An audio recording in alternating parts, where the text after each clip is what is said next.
1275 বঙ্গাব্দের 23শে আষাঢ় রবিবার, আমার বিয়ের দিন। আমার স্বামী জ্যোতিরিন্দ্রনাথকে শুধু রূপবান বললে কম বলা হয়। চেহারা থেকে যেন ঠিকরে পড়ছে রুচি আর আভিজাত্য। সম্ভ্রম জেগেছিল খুব। অন্য অনুভূতি হওয়ার বয়সই হয়নি তখন। পুকুর পাড়ের ছোট্ট চৌহদ্দি থেকে হঠাৎ করে 7 সমুদ্রের ঢেউয়ের মাঝে এসে পড়লে যেমনটা হয়, ঠাকুর বাড়ির বউ হয়ে আসার পর এমনই দশা হয়েছিল। বিশাল বাড়িতে মন খুলে দুটো কথা বলার জন্য হাঁসফাঁস করতে যে নতুন বউঠান, সে অবশেষে একজন বন্ধু পেল, রবি। আমি সত্য, তোমার বই পড়তে ইচ্ছে করে না? ইচ্ছে করলেই হলো, সংসার করতে হবে না? আমি পড়ে শোনাবো। পাল লয়ে যায় মাঠে শিশু। রবি, এবার আমি খাতা কেটে নেব। কি হচ্ছে কি নতুন বউটা? তুমি সারাদিন চুপচাপ বসে থাকবে, আমার মোটেই ভালো লাগছে না। তুমি সমস্ত জায়গায় কাটাকুটি করে দেবো কিন্তু। তুমি শুনবে কি লিখেছি?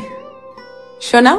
মোর ভাবনা রে কি হাওয়ায় মাতালো দোলে মন দোলে অকারণ হরসে।